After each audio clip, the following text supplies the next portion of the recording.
दोस्तों, आज हम आपको एक ऐसी ट्रेन के बारे में बताने जा रहे हैं जिसका कोई शेड्यूल नहीं था।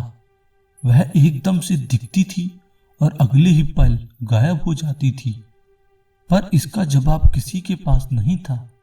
कुछ लोग कहते थे कि शायद यह ट्रेन पैरेलल दुनिया में चली जाती थी, तो कुछ का कहना था कि शायद यह टाइम ट्रेवल करके फ्यूचर या पास्ट में चली जाती थी। पर अभी भी इस बात से पर्दा नहीं उठ पाया है कि दरअसल यह ट्रेन कहाँ चली जाती थी। बात सन 1911 की है, जब 14 जून 1911 में रोमन रेलवे ने एक समारोह रखा जिसमें वे अपनी नई ट्रेन का परीक्षण करना चाहते थे। दोपहर के करीब 3 बजे यह ट्रेन रोमन स्टेशन से रवाना हुई। इस ट्रेन में लगभग 106 यात्री सवार थे और वे आसपास के प्रसिद्ध जगह देखने के लिए निकले थे। इसके लिए उस ट्रेन को लगभग 1 किलोमीटर टर्मिनल को पार करना था, जो कि एक पहाड़ के बीच से होकर गुजर रहा था। मगर हैरान करने वाली बात यह है कि जैसे ही ट्रेन उस टर्मिनल में गई, उसके बाद उसको दोबारा किसी ने नहीं देखा। ट्रेन के गायब होने के कुछ समय पहले 2 पैसेंजर आखिरी मिनट पर उस ट्रेन से कूद गए। उनका कहना था कि कुछ अजीब घटित होने वाला है, ऐसा उनको महसूस हो रहा था। जब उनसे उसकी घबराहट की वजह पूछी गई तो उन्होंने बताया कि टर्मिनल में घुसने के कुछ समय बाद कुछ उन्हें आवाजें सुनाई दी थी और सफेद धुआं टर्मिनल के अंदर दिखाई दे रहा था। वहां के लोगों ने उस ट्रेन की खोज की तो उन्हें वहां कुछ नहीं मिला। घबराकर उन्होंने उस टर्मिनल को ईंट और पत्थर से बंद कर दिया। लेकिन रहस्यमय घटना का अंत यही नहीं हुआ। मेडिवल इटालियन दस्तावेज जो कि एक पुरानी मॉनेस्ट्री में मिले थे, उस दस्तावेज में ऐसी बात का जिक्र था कि जो सही में काफी अजीब थी।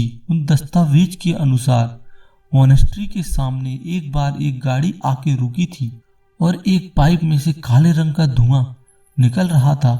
वहां काम कर रहे भिक्षुओं के अनुसार उस गाड़ी में से 2 डेविल पैसेंजर उतरे, जिन्होंने काले रंग का अजीब सा लिबास पहना हुआ था, जो कि काफी अजीब दिख रहा था।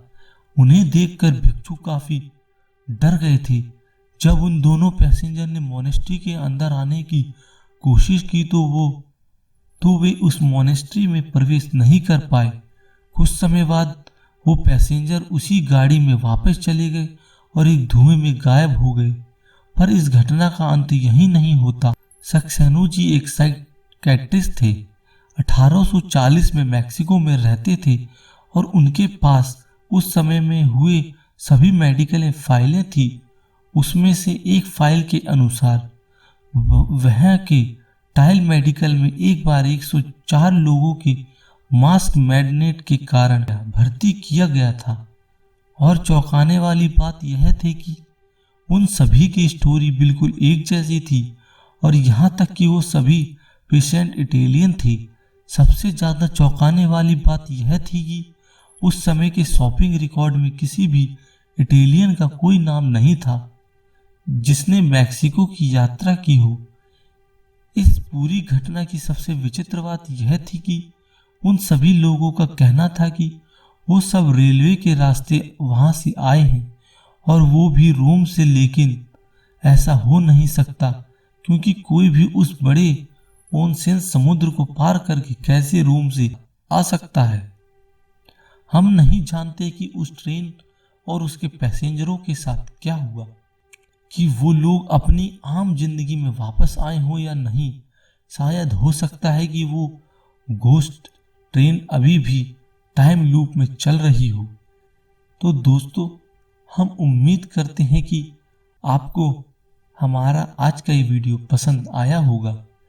यदि आपको हमारे वीडियो पसंद आया है तो इसको लाइक और शेयर करना ना भूलें और इसी तरह की बढ़िया वीडियो देखने के लिए हमारे चैनल को सब्सक्राइब करना ना भूलें। धन्यवाद।